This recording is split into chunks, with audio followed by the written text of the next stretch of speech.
malala ho ny tompo. Mbola ho aminareo ane ny fahasoavan'i Jesoa Kristy tompontsika.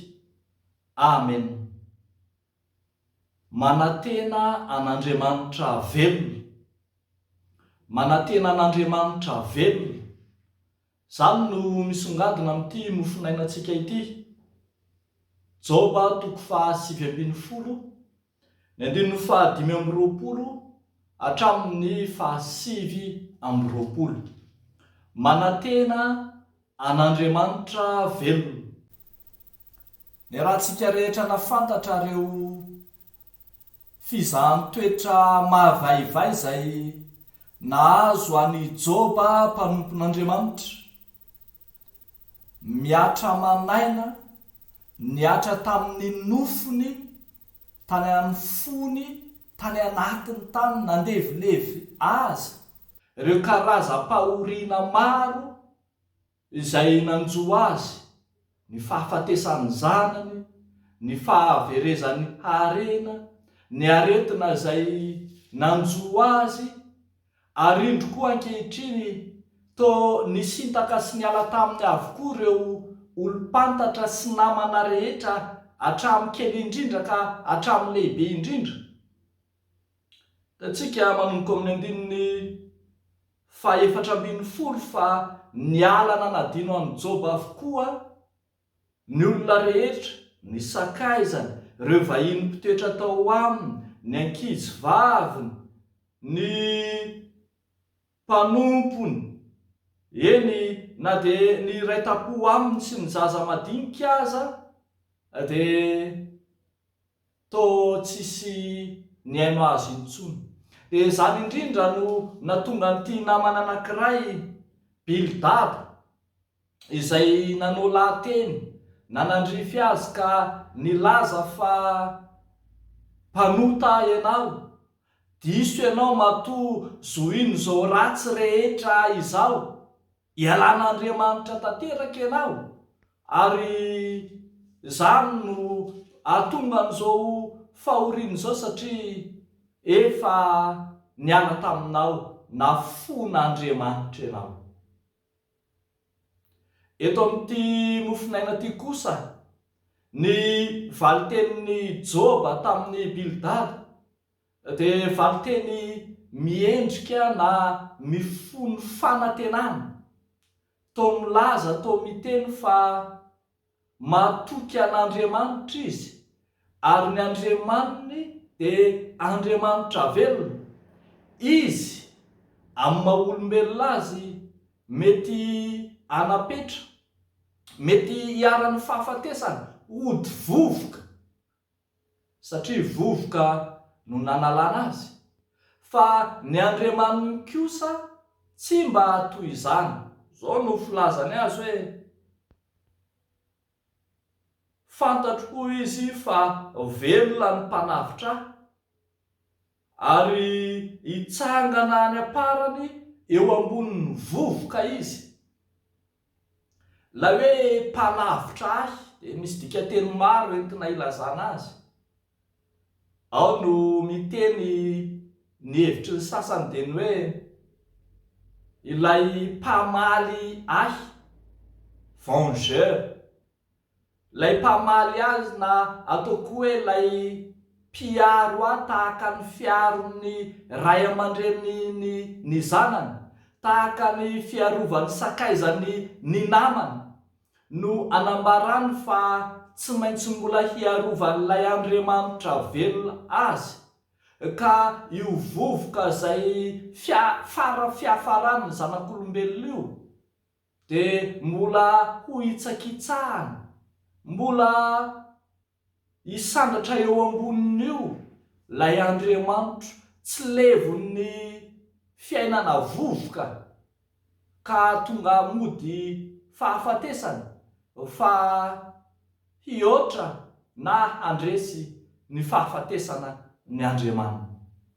Fanantenana lehibe ry havako malala no tao amin'ny JOBA mpanompon'Andriamanitra, ary tsika mahahita tsara fa ny ilay antsoina hoe Mpanavotra izay hitantsika eto dia miseho any amin'ny tontolon'ny testamenta vaovao lay Jesosy Kristy lay nanavitra antsika tamin'ny fitondran-tena adala, tamin'ny fahotana, tamin'ny faharatsitsika rehetra.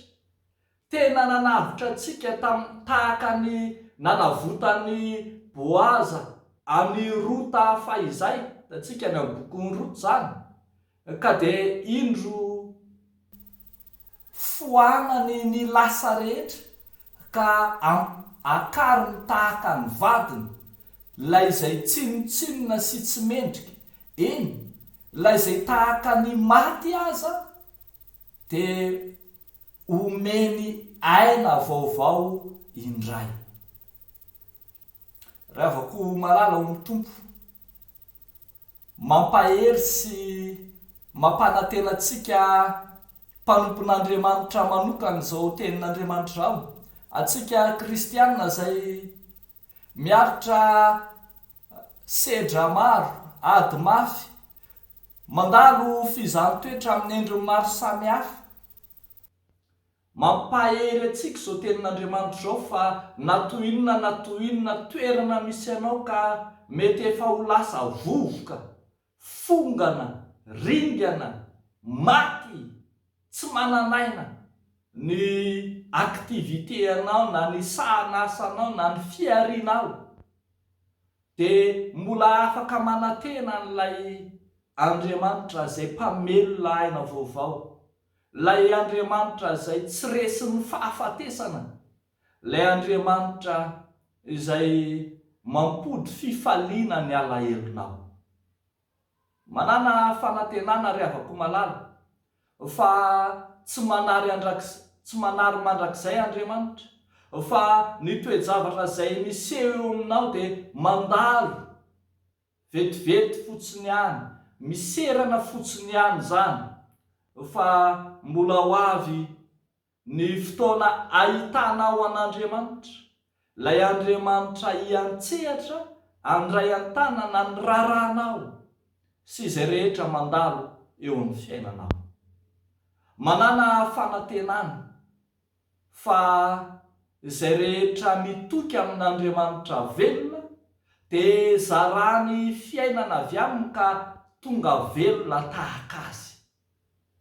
Manana fanantenana fa izay manaraka an'Andriamanitra velona tsy ho faty mandrakizay. Eo an'Andriamanitra ireriany ny voninahitra. Amen. Ivavaka isika ry havako. Misaotra anao izay Andriamanitra, misaotra noho ny amin'izany teny nomenao anay izany, teny nampahatsiarovinao anay fa Andriamanitra velona ianao, ka mampiseho aminay isan'andro ny tara-pahasoavanao, ny fahavelomanao, ny aina vaovao izay omenao anay isan'andro, mahatonga anay ho toy izao. Misaotra anao izay Tompo fa afaka mahazo tokony amin'ny hoavinay ireo mpandrarà izay very fanambola velona eo anatrehan'ny fisondrotan'ny vidim-piainana, ireo izay nanangana tetikasa matomomoka ankehitriny, ireo izay nanana faniriana ny sandratra kanefa tsy mety tafavoaka, dia aminao indrindra no itokisana, aminao no antenaina hitondra aina vao. Vavaka izahay amin'izao faran'ny herinandro ao, ny amin'ny fialan-tsasatra ho amin'ny fianakaviana, anao izany araka ny sitraponao, kanefa ihany koa dia hiomana fo saina fanahy, hiatrika ny fanompona masina izay tanterahanay raha mpitso alahady. Dia ianao Jesosy ane, amme anay ny fanavaozan'ny fanainao masina, hiatrehanay fanompona vaovao, alahady vaovao, volana vaovao izay omenao anay. Dia amin'ny anaran'i Jesosy Kristy Mpandresy, Rehefa nandresy ny fasana sy ny fahafatesana, nanaovanay izany mivavaka izany. Amen.